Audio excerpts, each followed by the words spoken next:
Fala aí, mais uma vez a gente aqui no podcast na Facu. Eu quero agradecer a sua audiência, agradecer também as pessoas que estão aqui fazendo com a gente essa jornada falando sobre tecnologia. Foram 4 episódios, esse aqui é mais um que a gente vai falar e dar dicas importantíssimas para a sua carreira. Tenho a alegria de ter o pessoal da Land IT aqui com a gente, o Vinícius está aqui na bancada comigo, já praticamente umas 3 ou 4 semanas, já está podendo pedir música no Fantástico já, né?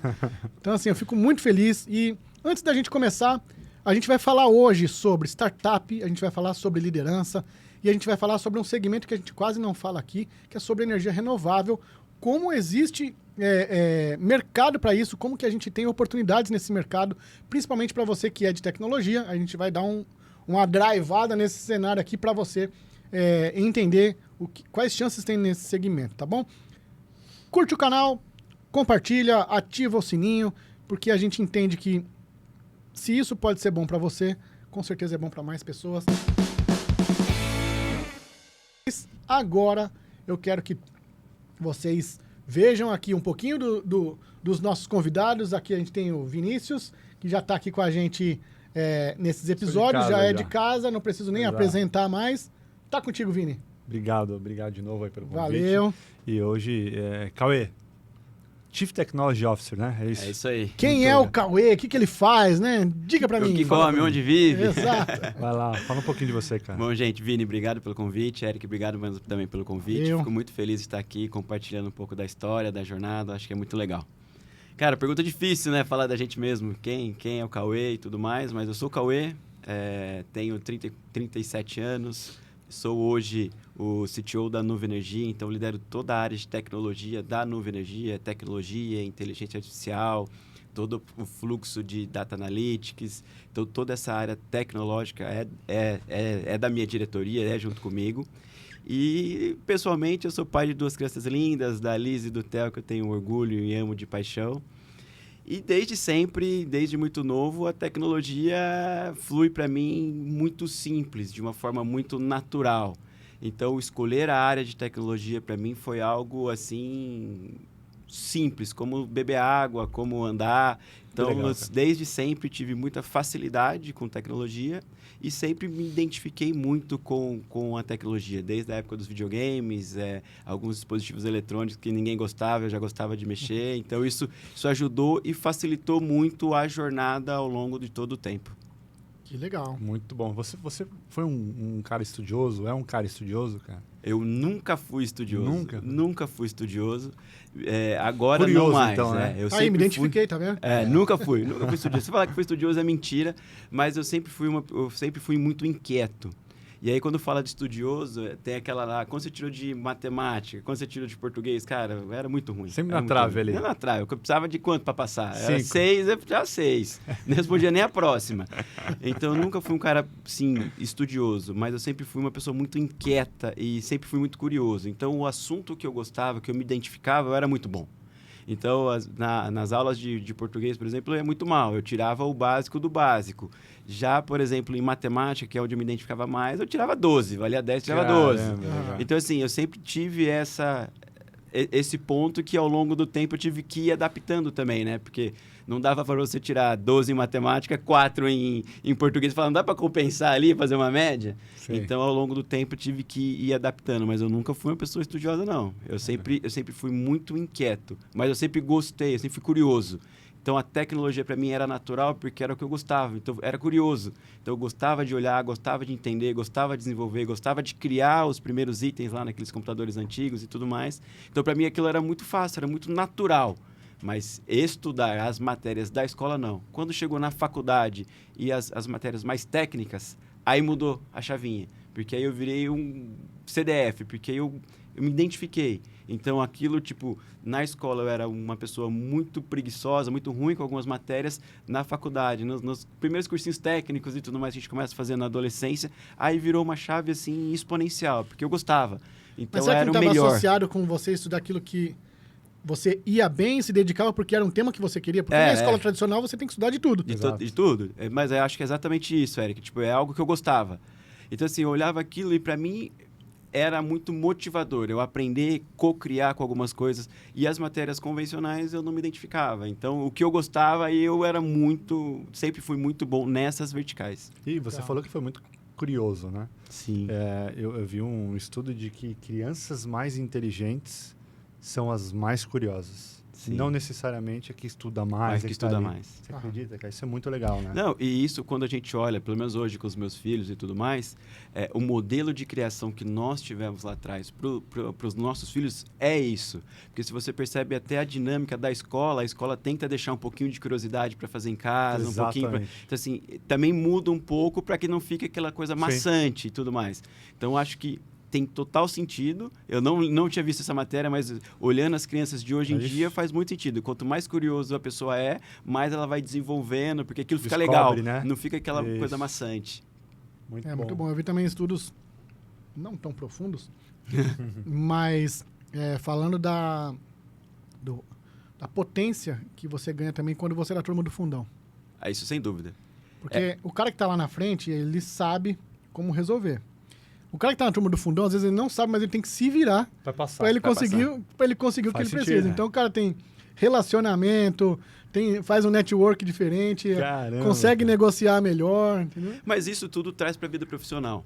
Eu li um estudo também desse, achei bem engraçado, não sei de onde que é, não sei nem se é verdade, mas falam que as pessoas do fundão... Não vou dizer a fonte, porque nem eu sei. Senão tu não vai crescer do fundão, mas todo mundo... eu li brevemente isso e acho que realmente traduz a realidade, porque o cara do fundão, ele quer curtir ali a vida, curtir os amigos, mas ele tem que tirar a nota, ele tem que... Então, assim, ele normalmente é a pessoa que está um pouco mais apta para o mercado de trabalho. Porque no mercado de trabalho você pode ser o gênio, se você não fizer um bom network, se você não tiver uma boa rede de relacionamento, se você não tiver efetivamente objetividade. Porque objetividade cara, eu preciso tirar 6, eu preciso passar. Então, assim, isso acaba trazendo pro profissional, sim. Eu li isso daí, eu achei bem interessante. O poder de negociação fica grande também, porque professor, só falta meio ponto, né? O que é meio ponto, né?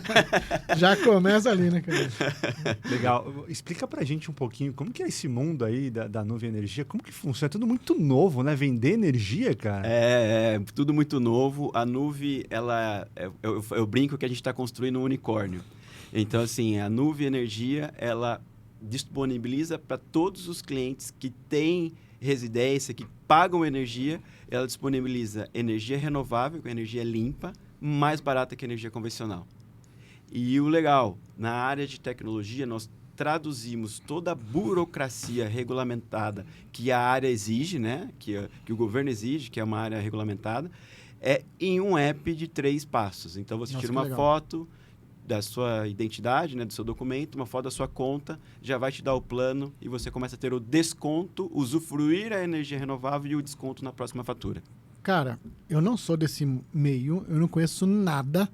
Eu já vi até alguns programas que tem, acho que da própria CPFL aqui na nossa região, ou do estado mesmo, que algumas residências têm a capacidade de, não sei se devolver ou se tem algum desconto. O que é esse mundo? O que tem a ver com isso? Isso é disponível para todo mundo? A gente paga alguma coisa, não paga? O que é isso? Eu não tenho noção do que é. Eu vou tentar explicar de uma forma bem sucinta. Boa. Basicamente, nós temos as usinas solares, elas produzem energia e colocam essa energia na rede da distribuidora. A sua casa está conectada com a rede da distribuidora. A Nuvem Energia faz esse intermédio, que é pegar essa energia que foi disponibilizada na rede e falar que X% dessa geração dessa usina solar é do Eric. Então, quando chega a fatura do Eric de energia solar, ele vai falar, você gastou 500 kWh, mas desses 500 kWh, 400 foi a Nuvem que enviou para você através da energia renovável da usina XYZ. Isso traz quanto de desconto para uma conta média? Hoje, um desconto médio de 20% a 25% de desconto para cada cliente. Cara. É bastante coisa. Bastante. É de 1 conta e meia a 2 contas por ano que o cliente economiza. E aí eu não faço ideia, tá? Eu não fiz nem minha lição de casa. Eu li sobre você, entendi e tal, mas assim, para entender um pouco do produto, do que vocês vendem, o que é? Porque assim, a gente está falando aqui nesse podcast, não é um olhar de venda, tá bom, pessoal? Não é. A gente está falando sobre o que isso tem mudado o comportamento, porque à medida que o comportamento das pessoas muda ou o comportamento é induzido, as oportunidades surgem. Isso. Oportunidade de carreira, de crescimento, de ganhar dinheiro e tudo mais. Então, o que está acontecendo nesse segmento para que as pessoas tenham visão do que é, para entender, cara, o que eu posso me movimentar aqui para eu estar disponível aí para crescer nesse segmento, né? O mercado de energia, ele vai sofrer algumas mudanças ao longo dos próximos anos, tá? Existem já algumas leis que vai ter abertura de mercado, que é o termo que o pessoal está usando. O que é abertura de mercado? Você pode escolher a energia de quem você compra. Então, por exemplo, hoje nós estamos aqui, provavelmente a gente usa a energia da CPFL Piratininga, se eu não me engano. Uhum. Então, assim, você vai... Não quero da CPFL Piratininga, eu quero comprar do fulano, que é mais barato. Então, como aquela época da portabilidade. é o celular que a gente passou pelo celular, lembra? Faz um 15, faz um 21 e tudo Sim. mais. Agora a gente vai entrar no segmento elétrico nesse mesmo conceito. Que legal. Então, hoje tem as usinas solares que geram essa energia e hoje a nuvem consegue já colocar que o cliente consuma direto essa energia através da rede da distribuidora. Então, com a abertura total de mercado, você vai poder consumir energia de uma usina que não está diretamente conectada na CPFL Piratininga, por exemplo. Entendi. Eu, por exemplo, tenho uma fazenda, né? E eu quero vender energia. Como que eu faço para... Vamos fazer um contrato com a nuvem faz um arrendamento, né? Faz um arrendamento dos créditos de energia que você gera. Essa energia eu vou alocar nos clientes, os clientes me pagando, nós vamos splitar o que é da nuvem e o que é da sua fazenda. É como se fosse literalmente um aluguel. As placas e tudo mais. Faz um investimento, coloca a nuvem, pega essa energia que você gerou, dá com a distribuidora, aloca no cliente, o cliente paga, a nuvem pega a parte dela e você fica com a sua eu posso alocação. chamar direto a nuvem revende A isso. nuvem faz todo o processo para você. Que legal. E aí, então, olhando para um cenário comum, não é de uma fazenda, mas é de uma residência. Se o cara tem geração de energia lá, placa, essas coisas, não, ele é um produtor. Ele é parte disso. Dessa produção. E ele consegue ser um fornecedor disso. Consegue. É que hoje, quando você vai fazer um investimento para a sua casa, por exemplo, normalmente as empresas que fazem essa instalação, ela faz o dimensionamento. Quantos quilowatt-hora você gasta e tudo mais. Então, para ela colocar o volume de placa que não tenha saldo. O que é saldo? Se você consome 500 quilowatt-hora, eu vou fazer um projetinho lá para 500, 550. Entendi. Porque senão você vai ter muita energia gerada e pouco consumo. A sobra, que chama saldo de energia, sim, você pode distribuir para alguém, vender isso para alguém, né? Alocar isso para alguém. Normalmente faz com pessoas mais próximas, transfere a titularidade da conta e resolve o problema. A nuvem em questão não foca em telhado, né? Que isso daí chama telhado. Entendi. Por quê? Porque a gente pega usinas de grande porte. Então, o telhado gera 500, 1000 kWh, nós estamos olhando usinas que geram 1 milhão de kWh. Então, entendi. proporcionalmente é um pouco diferente. Entendi, muito bom. Quanto ganha um profissional nessa área de tecnologia aí? Você tá... Vamos descobrir. Como é uma área tudo muito nova ainda, tem várias áreas que hoje nós, enquanto na Nuvem Energia, nós estamos desbravando. Então, hoje, por exemplo, nós temos um gestor específico para tratar lista de rateio. Então, todo mundo fala, cara, o que é lista de rateio? Eu preciso de um gestor. Conte-me mais. Porque quando você faz esse processo com a distribuidora, o fluxo chama lista de rateio. Esse gestor de lista de rateio, ele tem que interpretar quantas unidades consumidoras estão, ou seja, nós três aqui fizemos uma adesão com a Lume. E a gente precisa informar para a distribuidora que nós vamos receber energia renovável. Mas quanto de energia renovável? É uma porcentagem da usina que nós estamos conectados. Legal. Então, tem que ter um gestor para informar para a distribuidora, falando, olha, o Cauê, ele vai consumir 1% dessa usina. O Eric, ele consome um pouco mais, então é 2%. Já o Vini, não, o Vini, a casa do Vini é muito grande, então tem que ser 10% dessa... Mas esse é um cara que, se a gente for olhar para nossa turma aqui, que está na faculdade hoje, para onde esse cara precisa olhar? Para começar a nortear a carreira dele para esse segmento, ele precisa estudar o quê? Hoje, quando eu olho, principalmente para o processo de energia renovável, geração distribuída e tudo mais, tudo é informação, é dado. Então, hoje, na nuvem, nós nascemos totalmente digital. Então, nós já nascemos com um banco de dados totalmente estruturado, já nascemos com uma estrutura de data lake e tudo mais. Esse gestor, ele nada mais é do que um cientista de dados. Ele vai olhar toda a base de clientes, o preview de quanto a usina vai gerar para fazer a melhor alocação de recurso. Porque imagina que é como se fosse o conceito de estoque. Se eu colocar muita energia em algum cliente e ele não consumir, eu deixei estoque nele. Então, eu não ganho dinheiro com estoque, eu ganho dinheiro com a energia que, de fato, ele consumiu. Então, hoje, quando eu olho para o mercado educacional, essa vertical em específico é o cientista de dados. É o cara que vai olhar lá, vai ter um BIzão da vida e tudo mais, para que ele consiga projetar o consumo. Eu estou vendo aqui, historicamente, o Vini gasta muito mais em janeiro. Deve ser por causa do ar-condicionado. Mas eu vejo que ele não gasta em julho. Ele deve fazer férias com a família em julho. Então, ele consegue olhar isso e organizar, né, e fazer a gestão dos créditos de energia desse jeito. O que um profissional precisa ter para vocês contratarem, né, na Nuve para trabalhar nessa área, por exemplo? Quais as características que vocês buscam? Hoje, na Nuve, a gente procura uma característica que é inegociável. Chama senso de dono. Então, hoje, quando a gente olha uma pessoa para essa área, por exemplo, que também está embaixo do guarda-chuva de tecnologia, ele tem que ser o senso do dono. O que é o senso de dono? Aquele é um problema dele. Ele tem que executar. Ele é o responsável por tal. Obviamente que a gente depois vai falar um monte de hard skill e soft skill. Mas o principal é, cara, essa pessoa tem aquele perfil senso de dono? Você vai entregar aquela informação, aquele problema para ele, ele vai até o final falar com todo mundo para resolver o problema. É o senso de dono, é o cara que se sente dono da empresa, que executa. E aí, obviamente, depois a gente olha o soft skill e o hard skill. E o senso de dono é o prioritário. E entra depois o soft skill, que é o cara que tem um bom relacionamento. Porque todo o fluxo que nós fazemos lá enquanto Nuve depende de interlocutores de outras empresas.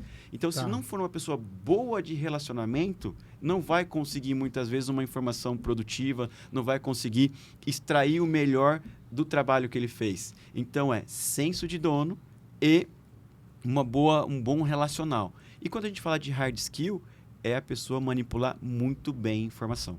Então, nessa área é senso de dono, bom relacionamento e manipular muito bem a informação com o analytics, né? É a pessoa que olha o número e fala com o número, interpreta o número, entende aquilo como se fosse um texto positivo e não simplesmente uma sopa de letrinha. É porque a gente está dizendo aqui que, trazendo para você aí que está hoje na faculdade ou buscando movimento de carreira, fazendo pós, alguma coisa nessa linha, né? O mundo de tecnologia, ele é muito, muito, muito maior do que quando as pessoas pensam que é só um ambiente de desenvolvimento. Você tem caras que precisam analisar, você tem caras que precisam tomar decisão, você tem líderes que precisam tocar os times. Toda essa jornada de tecnologia, a gente trouxe várias referências de cargos que, às vezes, o mais esperado não é nem o quanto esse cara sabe codar, né? Não. Tem outras competências que você precisa se desenvolver para estar bem colocado num processo seletivo e tal. Você já deve ter feito bastante processo seletivo. Sim. E eu queria dar um enfoque. A gente vai colocar em grupos esse bate-papo, né? Esse bloco aqui, eu queria que a gente desse uma olhadinha para a parte de tech lead, ou um pouco para os líderes, né? A gente, às vezes, fala bastante da parte de desenvolvimento, mas, às vezes, faltam algumas competências do líder ali que a gente, às vezes, não trata aqui. Como que é o olhar de vocês para quem... ou de vocês agora na Nuve, ou o teu olhar enquanto construção de carreira tal, você deve ter feito inúmeras entrevistas, inúmeras contratações e demissões. Sim. Então, quais são os principais fatores que levam você a contratar um líder na área de TI e quais são os principais fatores que levam você a demitir? E se você tiver espaço nessa resposta, também falar um pouco das competências que esse cara estudou. Sim. Contratar líder não é uma tarefa fácil. Porque o líder, quando eu olho o líder para ajudar a montar time. E a coisa mais difícil que tem, independente da empresa, independente da vertical, seja tecnologia, RH, marketing, o que quer que seja, é você ter um time forte. E um time forte, muitas vezes, não é aquele time inteiro que se formou em Harvard. Eu acho que isso é super importante. Não estou falando para não se formar em Harvard, mas é o time que tem aquela liga, é o time que se complementa. Tá. Então, hoje, quando eu olho um líder, e quando eu contrato um líder, quando eu contrato algum recurso, eu olho o que essa pessoa tem de muito bom que eu não tenho. Ele tem que ser um complemento, ele tem que ser melhor que eu em alguma coisa. Se não for melhor que eu em alguma coisa, o que ele pode somar? Então, quando eu olho um líder, ele tem que ser melhor que eu. Se eu contratar pessoas que são inferiores a mim, seja tecnicamente, ou seja em alguma vertical, eu vou estar limitando o meu time. eu tenho que fazer o oposto. Eu tenho que sempre exponenciar meu time. E exponenciar meu time, eu sempre olho o líder como essa pessoa tem que ser melhor que eu em várias frentes. Seja codando, seja em analytics, seja em gestão, seja em relacionamento. Em qualquer vertical, alguma vertical ele tem que ser muito melhor que eu. Porque todas as atividades são complementares. Então, essa é a visão que eu mais olho no processo de contratação e formação. Esse é um ponto importante. O difícil é você lidar com o ego, né? Tem muitos líderes que falam, no começo da entrevista, eu tive muito amigo colegas que, eu entrevistei um cara bom pra caramba. E aí? Não vai rolar. Aí, tacanho, né, cara? Meu Deus. Cara, assim, contrata o cara, ele é melhor que você, bicho. Vai, dá o oportunidade. Não, mas tem medo do cara depois, né, ser visto e tomar o lugar dele. Né? E é um ego difícil, né, cara? Gestionar ego é complexo. É muito, cara. E principalmente na contratação também de líderes. Porque às vezes você contrata um líder que é melhor que você. Eu, particularmente, não tenho essa questão de ego. Pelo contrário, eu acho que se a pessoa é melhor que eu, faz com que eu olhe para a pessoa, entenda o meu ponto fraco e fale, cara, eu preciso desenvolver mais aqui. Então, a pessoa sendo melhor que eu vai me fazer também desenvolver mais. Porque estudar a gente nunca para, né? Então, a gente sempre está evoluindo. E essa minha preocupação também em contratar líderes é para quando for montar o time, também compartilhar dessa filosofia. Olha, você pode não ser o melhor cara, por exemplo, em Flutter, mas se você está vendo um cara que é o melhor cara de Flutter do Brasil, contrata ele. O brilho dele está aqui, o seu brilho está aqui e o meu brilho está aqui. Eu acho que são atividades complementares. Então, lidar com o ego na formação de um líder é complexo e sensível, porque às vezes a pessoa não faz por maldade, ela faz por uma questão de defesa pessoal, não é maldade. Então, você tem que ficar muito próximo ali para fazer a gestão, para que isso não seja uma barreira de entrada para você não conseguir trazer aquela filosofia de trazer gente boa para o time. Muito legal, muito legal. Boa. Quanto que ganha um cara de TI nessa área? Um júnior, pleno, sênior, coordenador? É complexo, porque, por exemplo, hoje quando a gente olha na área específica, eu tenho alguns chapéus lá que a gente vai tocando. Então, eu tenho o gestor de analytics, que é o cara que faz lista de rateio e tudo mais. Eu tenho a pessoa específica de código, é o cara que coda. Só que ele coda muito mais no nosso app e o nosso portal. Eu tenho a pessoa que faz toda a estrutura de base, toda a estrutura de back, né? E eu tenho a pessoa que cuida só das nossas engines de IA. Então, assim, eu tenho várias verticais e todas elas são comuns. E quando eu olho base salarial, na nossa filosofia, eu meio que equiparo todo mundo porque eu consigo trazer a pessoa para navegar em outras frentes.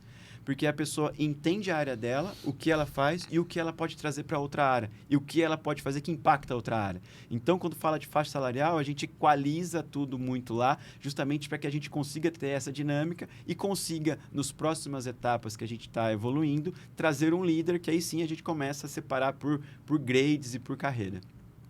Boa. Então, via várias oportunidades de ingresso. Sim. Para esse segmento, né? Aí a gente... Para a turma de tech, né? A gente podia drivar em duas, né?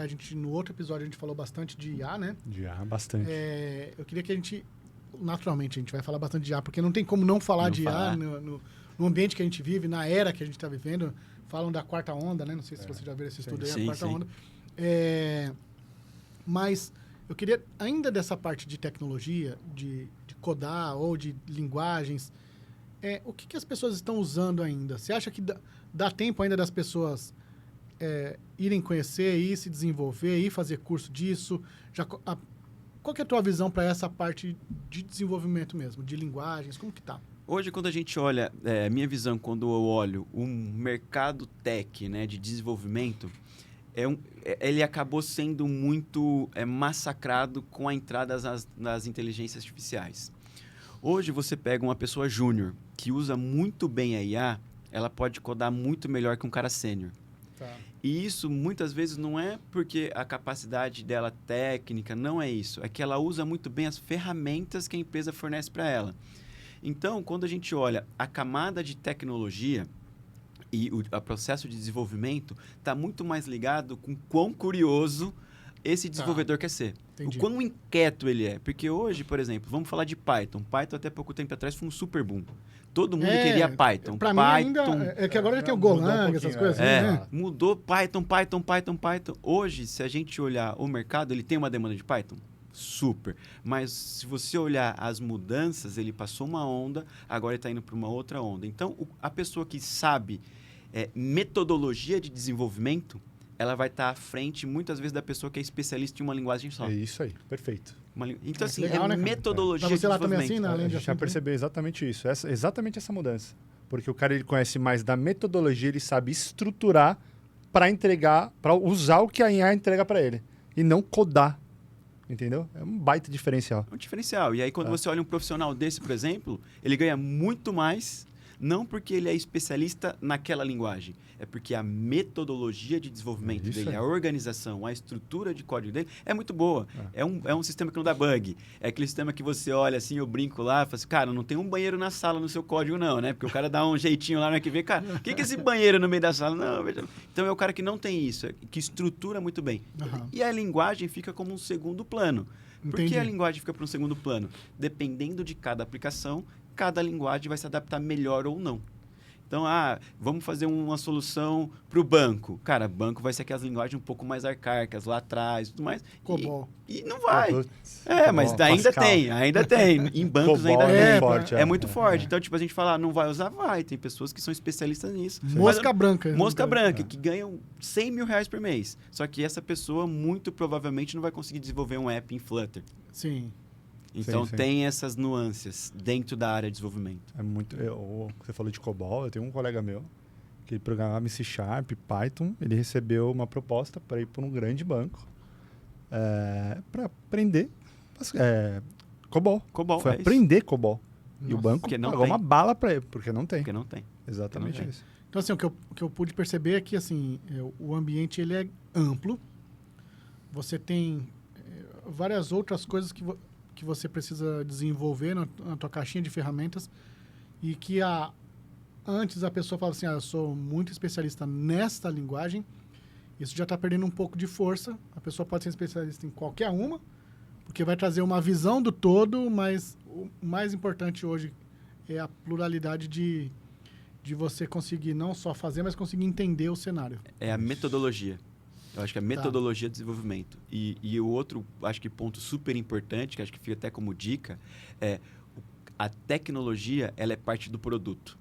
Se a pessoa, quem está desenvolvendo não entender o produto, pode ser qualquer linguagem, pode ser qualquer metodologia, não adianta que não vai funcionar. Vai ser aquele produto que não vai ser legal, que não vai rodar. Então, é tecnologia e produto. Essa é a mistura que dá sucesso. Entendi. Eu vou trazer um exemplo aqui para vocês. A gente estava conversando com um cliente.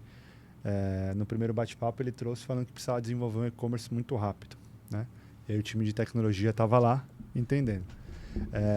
Marcamos um segundo bate-papo para eles passarem para a gente o caso de uso. Né? Falar o que eles esperavam que tivesse de features no e-commerce. Aham. E aí ele começou a falar, e aí o programador mais ligeiro, usando o IA, criando os casos de uso enquanto eles falavam. E aí, olhando e criando os casos de uso.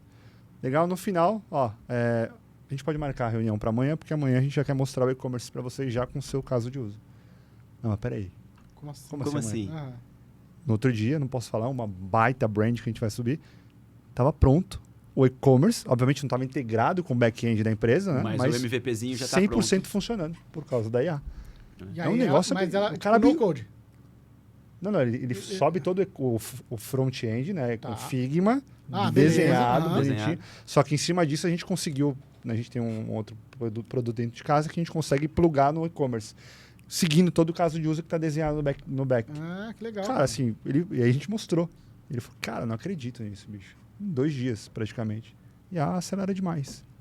IA é um diferente. Hoje, na Nuvem Energia, nós temos várias engines de IA para cada segmento, para cada produto que nós temos.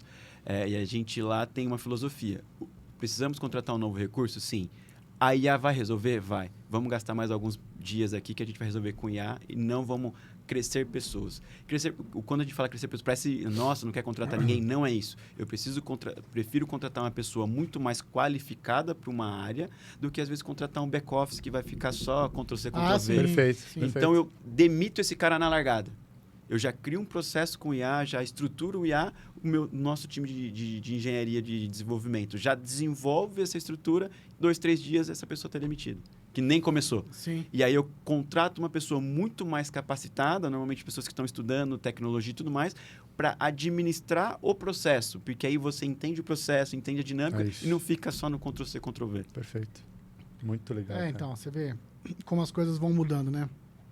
Até pouco tempo a onda era só codar. Agora, todos os convidados estavam falando justamente dessa interdisciplinaridade e a capacidade de se relacionar com as tecnologias, né? Principalmente com as coisas de IA. Essa pessoa... Hoje a gente ainda, academicamente, a gente tem muito de fundamento de IA, Sim. mas a gente tem pouco de novidade. A academia não acompanha a velocidade das inovações, né? É isso.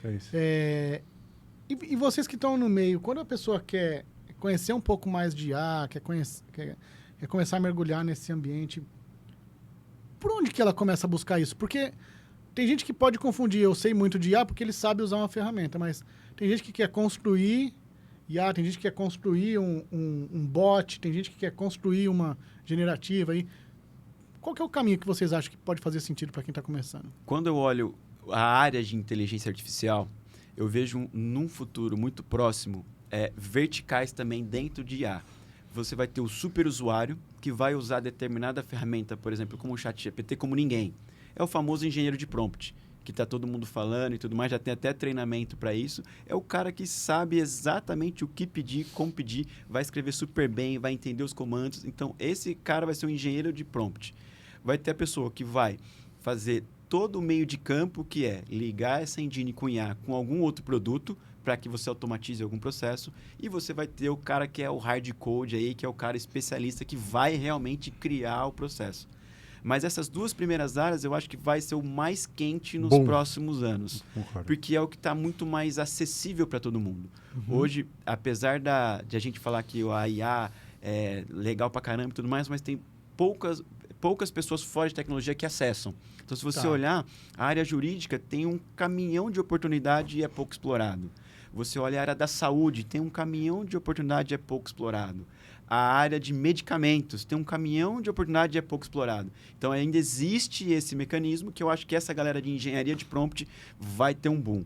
E a parte que liga o legado com o novo, aí vai ser aquele cara que vai dar um salto a mais, que vai conectar o seu legado, que precisa de 10 analistinhas, com a IA e vai fazer um agente lá, esse agente vai fazer o trabalho de 10 pessoas.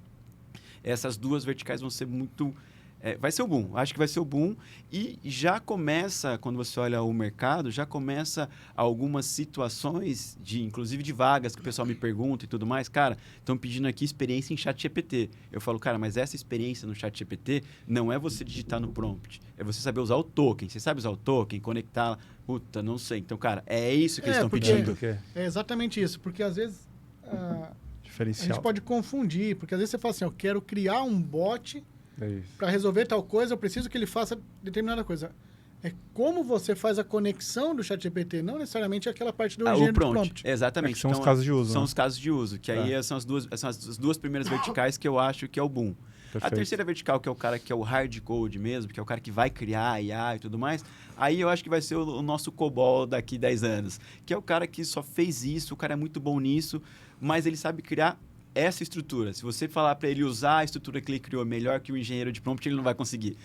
Então, assim, eu acho que são essas 3 verticais. Porque a gente falou praticamente de 3 níveis, né? O cara que usa, o cara que implementa e faz conexões e o cara que desenvolve. Que desenvolve isso na raiz. O cara que desenvolve é muito do cara do código. Sim. Que tá lá, tipo o cara que faz que em pluga Python, ali, né? Etc. Isso. que faz a linha e tal. Isso. O cara do meio, ele também tem pedaços que ele desenvolve, mas ele pluga algumas coisas prontas. Isso, aí. exatamente. Por exemplo, Ctrl+C, eu vou plugar o Ctrl+V. chat GPT e ele precisa entender da arquitetura. Isso. De como fazer as conexões. É o conceito do no-code.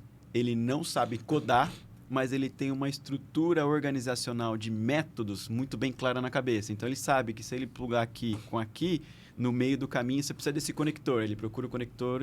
Então, essa é a pessoa do meio do caminho. Ele não é um tech. Ele é um cara que vai para uma ferramenta no-code, mas tem uma lógica muito, muito aguçada, né? Então, ele sabe ligar as coisas. Sabe como funciona a programação orientada a objeto, né? Ele sabe exatamente. como que é, onde encaixar o quebra-cabeça. E também ele conhece as ferramentas disponíveis. Exatamente. Sim, exatamente. E principalmente de como usar, por exemplo, a API, o token que você falou e tal. Exatamente. Perfeito. Legal. Então, aí você, na tua opinião, você acha que esses são os caras, o do prompt e ele, que são os São que os têm profissionais mais... do futuro. Para IA, Com são os certeza. profissionais do futuro. Não tem Sem como sombra fugir de disso. dúvida. Não, eu olho pro meu time e vejo todo mundo, desde o Dev Júnior, atendendo os clientes desse jeito. E virou assim, né, o mindset deles que, cara, eles já não conseguem parar só para codar. Só para codar, não consegue. Não conseguem mais. Porque assim, ó, vamos ser sinceros. Codar é chato. Codar é chato. É sério, codar é Sinceridade, né, chato. cara? Por que codar é chato? Quanto tempo você tem que ficar codando para você ver o produto funcionando?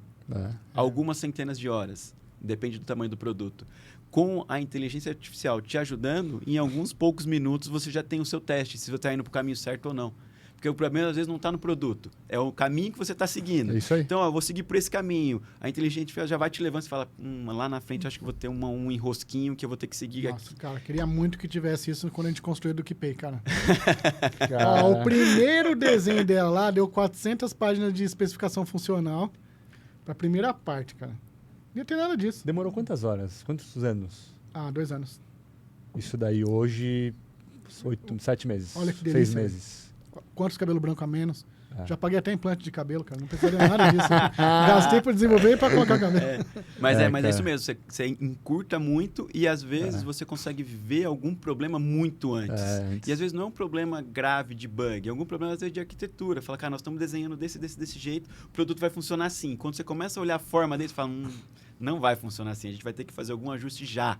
Sim. Então, antes de ficar pronto, você já começa a criar alternativas muito mais rápidas, né? Porque você não está desconstruindo nada e consegue direcionar melhor o produto. É isso. Não, e sem contar a leveza hoje, né? A gente fez com estruturas...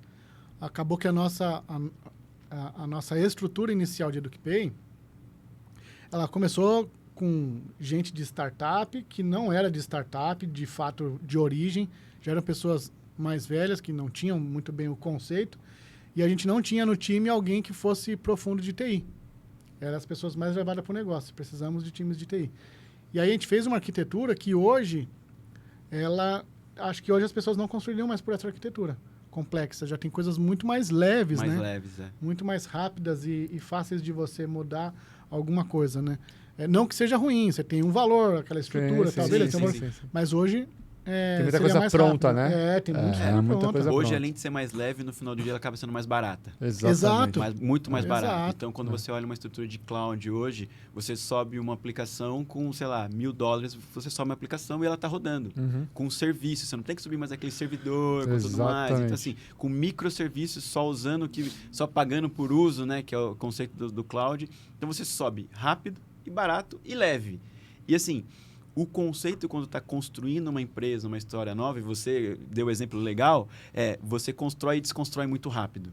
Por que desconstrói? Sim. Porque você muda.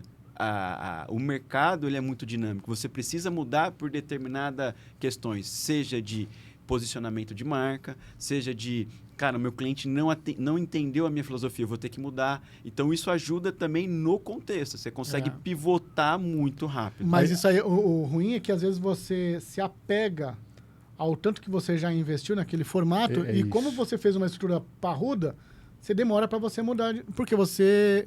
Pegou você fica amor. com a dor do dinheiro. Amor, né? Você gasta sua grana fora. Esse dinheiro pra caramba aqui. Como que você identifica hoje, dentro da empresa, que seu sistema é um legado e que você precisa mudar ou reescrever hoje? Hoje quando eu olho sistemas legado, o que acende a luz vermelha para mim é quantas pessoas trabalham nesse sistema? Passou de 3, 4, tá errado. Quando eu falo tá errado, é no conceito assim, é diferente de você trabalhar, por exemplo, um financeiro que tem 10 pessoas e trabalha no RP. Não é isso. Mas são pessoas que trabalham como back-office do sistema. Então, você gastou dinheiro com o sistema e você precisa de pessoas para trabalhar no sistema, porque senão ele não funciona. Cara, peraí, tem alguma coisa muito errada. Agora, é diferente de você ter 10 pessoas trabalhando no sistema, não pro sistema, e sim pro negócio. Então, é diferente. Então, se tem pessoas trabalhando pro sistema, troca ontem, porque ele precisa de um refresh urgente. Ah, que legal, cara. Isso aí. Eu complemento, cara. Acho excelente. Se você está lá trabalhando no sistema e está dando problema, e tem uma feature dando problema, e teu nível de chamados ali para aquela feature, para aquele sistema, troca, muda. Olha, faz o assessment e reescreve essa parte aí. Porque está na hora de você trazer uma tecnologia nova. Isso é importante. Isso é importante. E não tem mágica. Quanto mais tempo você gasta corrigindo bug de um produto, cara, mais tempo e mais dinheiro você vai enfiar lá dentro. Às vezes, se você olhou, desapega, viu que ele já está 10, 15% diferente do nível dos demais filtros, cara, já vamos olhar, já vamos atuar, fica barato. Você pode achar que foi caro no começo, mas no médio prazo, 3, 4 meses, muito já percebeu que ficou muito mais caro manter isso. Perfeito. Muito bom. Vamos aqui, então... dar um tempinho para a gente tomar uma água aqui. Quero que você lembre de se inscrever no canal, ativar o sininho, compartilhar esse vídeo, comentar, curtir e tal. Porque tudo isso faz com que a gente alcance mais pessoas. E mais pessoas podem ter novas oportunidades. E a gente acha, a EducPay acha e acredita que dessa forma a gente pode fazer algo de bom para você.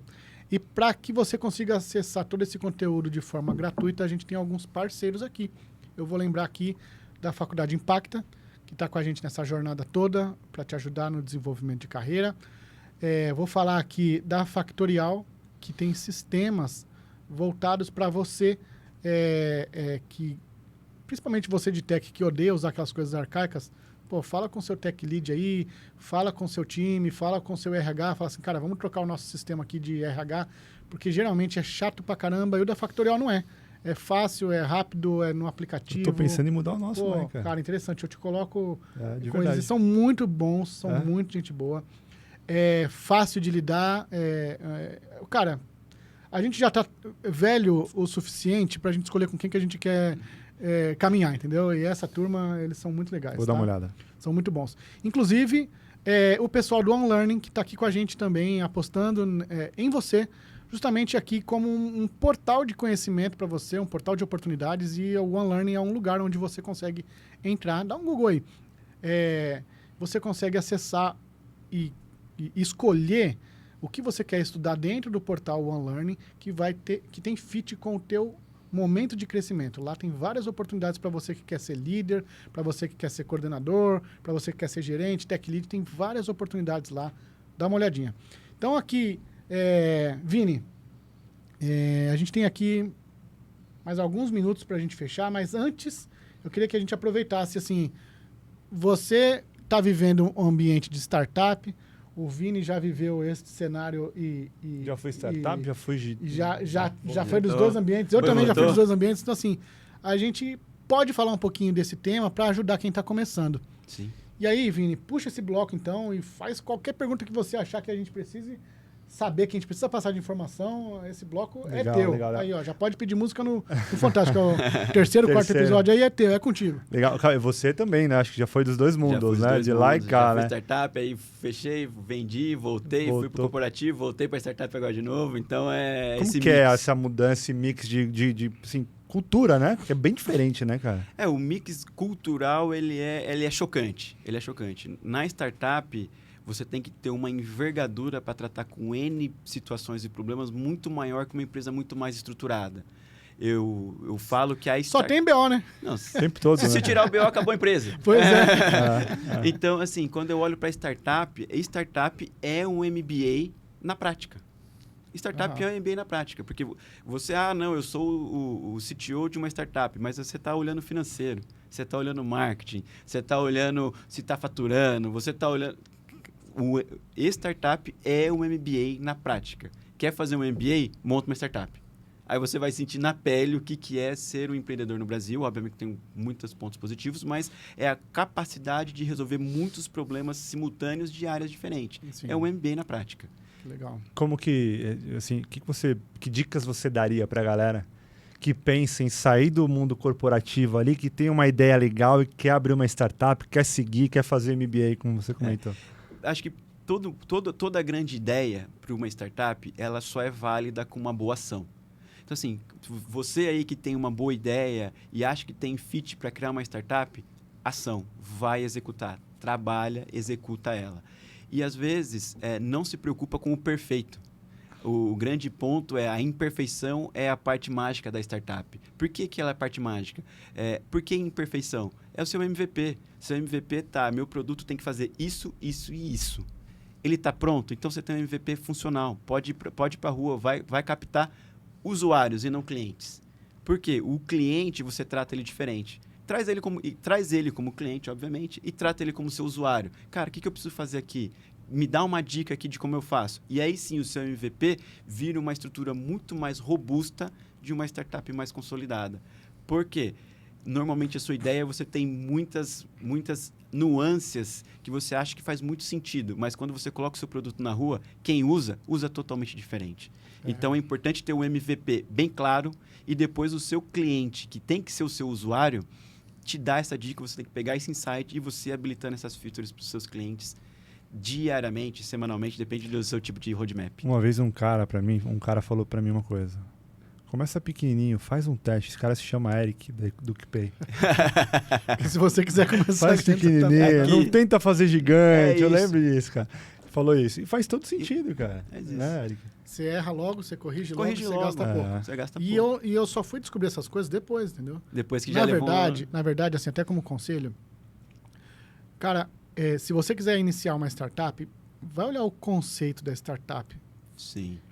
A gente veio de ambientes de executivo, de cargos em grandes empresas, e que naturalmente traz para você uma prepotência de que você sabe fazer e que vai dar certo. Isso aí. Cara, joga tudo fora, não serve para nada o que você acha que tem que ser, não sei o quê. Cara, vai lá no conceito e dá os primeiros passos. Cara, eu vou criar a startup desse jeito. Você tem várias literaturas que falam sobre isso, Lean e tudo mais. Mas é importante que você se desapegue do seu senso de que eu sei. Como eu já estava em grandes cadeiras, eu também sei o que fazer agora. Não vou errar, cara, né? não vou errar. Você vai errar. Vai errar, velho. Vai errar feio. A estrutura da startup ela é baseada no erro. No entendeu? erro, exatamente. Baseada no erro. Eu brinco lá com o pessoal lá, eu falo, gente, aqui na empresa quem mais erra sou eu. Porque normalmente a área de tecnologia, quando erra, ela erra em lote. Eu falo, cara, quando eu erro, eu adubo bastante coisa, porque a cagada é grande. Então você aduba bastante coisa, mas, cara, aprendi. Próximo. Eu acho que esse é o conceito da startup. Obviamente que tem que ter um senso de responsabilidade e tudo mais, não é aquela... Exato. Mas a startup, ela vive do aprendizado ao erro. Então, errar é bom. Tem que sair daquele conceito de Rápido errar é e ruim. barato. O nosso amigo Elon Musk, né? Ele isso. explodiu 3 foguetes lá antes do quarto ser o maior sucesso. Hoje, quanto que vale a empresa dele? Quanto de Sim. tecnologia ele tem embarcado lá? Então, assim, errar é bom. Deixe que você aprenda, entenda. E, óbvio, quando você sai de um executivo e vai criar uma startup, aí é o conceito do ego que a gente falou um pouquinho antes, né? Você tem que deixar o ego lá longe. Isso aí te quebra no meio, Deixar lá cara. longe e falar, cara, aqui eu tô começando do zero, eu sou o júnior. Eu tenho que trazer pessoas boas que complementem e criar toda essa estrutura. Uma coisa que a gente errou no começo, Cauê, é que quando a gente criou a EducPay, eu criei a EducPay na época, era a Renata Bianchi e o Vandic Silveira. A Renata Bianchi, diretora acadêmica do IBMEC, o Vandic Silveira foi presidente do IBMEC, presidente da Faculdade de Televisão. Era um cara que tinha vivência na Europa, era assim, a gente não se permitiu fazer o pedaço da EducPay. A gente fez a EducPay inteira. E se você vai construir sua startup, cara, faz igual que eu falou, constrói o primeiro pedacinho. Faz o primeiro pedacinho, vai pro mercado. Porque se você gastar muito tempo para criar, às vezes quando você termina de criar, já foi o time. Já perdeu o time. É isso Já aí. foi. Então, assim, startup, para mim, hoje tem muito mais a ver com coisas que você faz pequenininha, mostra para alguém compra aquilo lá, beleza? E você começa a ter, no primeiro pacotinho que você fez, pega a tua ideia inteira e coloca numa esteira de coisas que você precisa fazer. Qual que foi o nosso erro no começo? Eu falei, cara, eu tenho pouco dinheiro. E eu sempre trabalhei na área de negócio, debatendo com os times de TI. E a gente contratava empresas e tal, falava assim, não, cara, primeiro você começa com o escopo fechado, depois você negocia, abre o escopo, aquela coisa de... Porque se você deixar, seu dinheiro vai embora. Sim. O dinheiro vai embora. Então eu tinha pouco dinheiro. Aí o que eu fiz? Falei, eu preciso chegar com uma empresa e negociar um pacote inteiro para ele não ficar depois assim, preciso agora mais tanto para fazer tal parte. Você foi Beleza. salvar o budget ali. Salvei o budget, mas eu consumi o budget com coisa que eu não Com coisa que precisaria. precisava. Eu gastei com coisa que eu falei assim, cara, eu nem usei no final. Teve parte do sistema que eu nem usei. Então, assim, deixa o medo de lado. traga alguém parceiro para você aí no começo de jornada. Se você não for o cara tech, traga alguém que você possa confiar, de fato. E não tenha medo de fazer os investimentos pequenininhos, tentar resultado ali, testa, ver performance. A gente fez um bom desenvolvimento, mas tem coisas que a gente recebe hoje que é fruto de uma coisa que a gente pivotou. O que é pivotar? É você deixar de lado, às vezes, o plano original e caminhar com outros planos. Pode acontecer, não está errado. Não é planejado, mas pode acontecer. É isso aí. Agora, quanto mais rápido você tiver essa visão, melhor. Melhor. Então, vai pequenininha. O MVP traz muito disso, né? E o conceito do MVP literário é literalmente para você errar pequeno. Para você construir um processo funcional e errar pequeno. Ninguém quer errar grande. Você não precisa dar win de $1 milhão. Cara, dá win com $100. Você resolve, você já criou o produtinho, já está lá. E o conceito, às vezes, não é o dinheiro. Às vezes, não é o dinheiro pelo dinheiro. É o ego, é falar, não, meu produto tem que estar perfeito. Se o seu produto estiver perfeito, você está fora do mercado. Então, tá fora do mercado. E a gente, aconteceu muito isso com a gente, porque, imagina, essa galera que estava com a gente no começo, eu era o peixinho menorzinho lá, e não tem problema nenhum de falar nisso. A questão é que a gente fala assim, eu não me permito para o mercado com produto inacabado. Eu tenho nome. Eu tenho algo a zelar. Eu tenho algo a zelar. Esse é o grande erro, né? Pois é, cara. Aí você gasta dinheiro e tempo que você não precisaria por conta do ego, por conta do zelo, por conta da sua imagem, da sua reputação. Porque quando você pega, por exemplo, um presidente de uma empresa, fala assim, não, eu estou vendendo um serviço ou um sistema. A pessoa fala assim, mas ele está com erro. Putz, cara, isso derruba a imagem dele. Mas não, ele está com erro. Naturalmente, ele está começando agora. Ainda bem, vamos corrigir junto. Rápido. Então, mas a gente não foi por isso. E aí a gente bateu a cabeça. Mas a startup, a capacidade de resolver tem que ser rápido. Então, por isso que com o MVP bem azeitadinho, você não tem problema você ter o erro, ter o bug, porque você vai corrigir rápido. As funcionalidades são específicas, então você é rápido. Então o cara te ligou hoje, falou, eu estou testando seu produto aqui, ele está com erro sim. Tá aqui, peraí, no dia seguinte, vê aí como está agora. A percepção do outro lado é melhor. Falar, nossa, eu identifiquei um erro, o cara já corrigiu, o produto já está no ar de novo. Ele até te elogia, né? Ele até te elogia. Fala, nossa, cara, que rápido, quando que tem bom. erro, eles resolvem muito rápido. Cara. E passa segurança. Software e, infelizmente, a tecnologia, ela causa erros, ela causa problema. A capacidade de solução da equipe é o que é diferencial de cada empresa. É isso aí. Legal. Muito bom, cara. Vini, estamos caminhando aqui para o fim. Cara. Considerações suas considerações. O que você me diz? Maravilhoso, cara. Assim, muito bom. Assim, é um baita profissional. Acho que é uma área muito boa, muito promissora, né? É uma área muito promissora. Vários e vários concorrentes provavelmente vão aparecer aí, né? Sim. Já temos bastante concorrentes. O nosso grande diferencial que a gente brinca lá, os nossos sócios lá e tudo mais, eles criaram uma startup de cabelo branco. Eles já são pessoas mais velhas e tudo mais. Então tem o José Maurício, que ele é um gênio. Ele é um gênio da área de energia e tudo mais. Ele é um gênio. E ele olha o mercado assim, ele faz uma leitura de mercado de forma tão simplista que você fala, cara, você está vendo o futuro hoje. Então ele tem essa capacidade. E tem o Fábio Padovani, que ele vende assim, cara, você bate um papo com ele, se você está indo pedir dinheiro emprestado, você dá dinheiro emprestado para ele. De tão bom que ele é na negociação assim e tudo mais. E eu entrei com essa capacidade de técnica de criação. Então, quando a gente olha os concorrentes, e até eu estava conversando com o Jonathan ali, que fez o podcast lá, ele falou, cara, vocês fizeram uma coisa que o mercado não fez. Eu falei, sim, porque não tem nenhum engenheiro aqui. Nós estamos criando um produto para o cliente final. Nossa visão é um produto fácil para o cliente final. O cliente final não quer saber se eu usei PHP, X, YZ. Ele quer usar o produto de uma forma simples. E são 3 fotos do produto de você? São 3 fotos. 3 fotos você contrata energia renovável para sua casa com desconto. Qualquer lugar do Brasil hoje? Hoje nós estamos no Rio de Janeiro, São Paulo, Minas Gerais, Mato Grosso e Bahia. Como é que faz para as pessoas encontrarem 25% de desconto? 25% de desconto. Baixa lá o Nuve App na Play Store e na Google Play, faz o seu cadastro, faz as fotinhas lá e tudo mais, você vai entender o seu desconto e vai contratar a Nova Energia, ter desconto na sua conta de energia e usar energia renovável. É simples assim? Tão simples como. A burocracia é do nosso lado. Aí tem as nossas IAs que tratam a burocracia. Para o cliente final, ele é tão simples como. Tanto que, quando a gente foi, é curioso, só vou pegar um tempinho, as pessoas, quando vão olhar a Nuve, vão contratar a Nuve, sabe qual que é o maior problema nosso? Achar que é golpe. Certo. Porque é muito fácil. Porque é muito fácil. Eu falo assim, peraí, eu vou ter uma energia renovável na minha casa, eu não vou pagar mais por isso, eu não tenho taxa de instalação, eu não tenho taxa de fidelidade, eu não Eu tenho não preciso prazo de colocar fidelidade, placa. não preciso colocar placa, e você vai me dar desconto. Você vai fazer tudo isso e eu vou pagar. Não, peraí, onde você ganha dinheiro com isso? Não, isso é golpe. Então a gente tem todo um processo de marketing educacional para que o cliente não fale, não, cara, é uma metodologia, é um novo mercado que está se abrindo. Essa é uma Ó, transformação, hein, É uma cara? transformação. Eu acho que eu vou Virar cliente, Eric? virar cliente. Acho que até o Rick que tá ali, tá ouvindo, vai virar cliente Vai, também. vamos, vem pra nuvem, vem pra nuvem. Porque, cara, eu tem vou como. olhar, vou entender o É. que é, né, cara? Vem Porque, pra assim, nuvem. tem muita oportunidade, né? A gente tá brincando aqui, de fato, assim, é uma coisa séria do que a gente tá falando, porque a gente tem uma economia em escala aí que pode ser útil para tua... Você pode até aproveitar esses créditos que você vai economizar e essa grana que você vai economizar, colocar no seu desenvolvimento, colocar no desenvolvimento do seu filho, do seu irmão, sei lá, ajudar no desenvolvimento das pessoas, porque soa desperdício, né? Soa Sim. desperdício. Quando você fala assim, ó, eu tenho um caminho que ele é obrigatório É fazer isso, isso. E a partir do momento que você tem oportunidade para fazer É de isso. outra forma e você não faz, Aí é você desperdício. tá jogando aquele desperdício. dinheiro fora. No momento que você sabe, né, que dá pra fazer e não faz, é exatamente E isso. conceitualmente não muda nada. Você vai continuar acendendo os valores do mesmo jeito, vai continuar pagando sua conta do mesmo jeito, você vai receber a fatura da nuvem, vai pagar, resolvido o seu problema. Muito bom. Então, assim, literalmente fazer a economia colaborativa, né?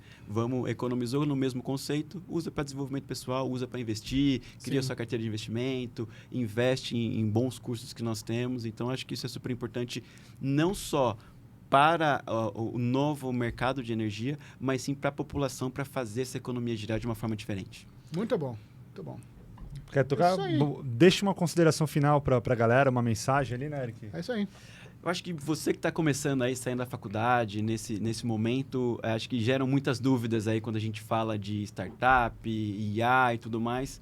Mas acho que um conceito bom que me motivou durante toda a minha carreira sempre foi pensar grande, sonhar grande. Eu acho que sonhar pequeno, sonhar grande dá o mesmo trabalho. Então, sonha grande, cria muito bem o que você quer para sua carreira de desenvolvimento.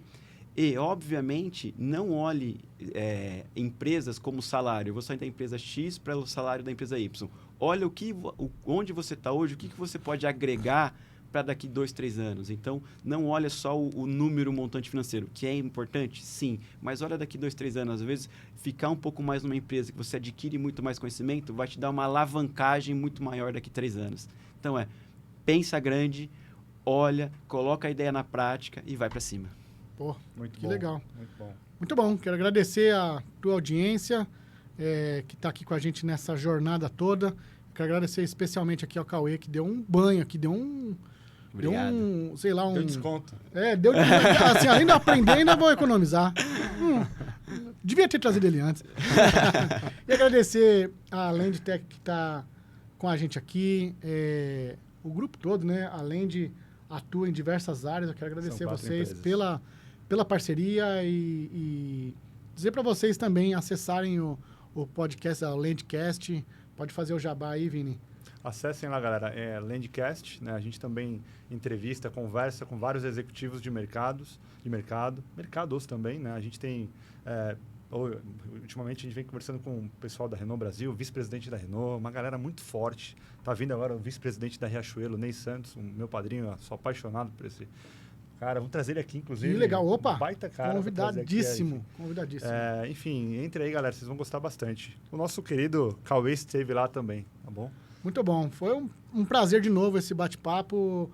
Vini, espero que a gente tenha outros momentos. Esse aqui, se eu não me engano, se eu não tiver errado na contagem aí, é o 4º episódio da série. Olha para todos os para trás que tem muita coisa legal. Muito legal. E indica para as pessoas. A gente falou muito de tecnologia e eu tenho certeza que quando a gente se une para fazer esse bate-papo, tem muita coisa legal que pode servir para o desenvolvimento de outras pessoas, porque aqui é a soma de gente que já deu muita cabeçada na vida e já errou, mas também já acertou. Então, acho que vale muito bate-papos como esse. Gente, obrigado, um abraço para vocês, até o próximo episódio. Valeu. Valeu, obrigado.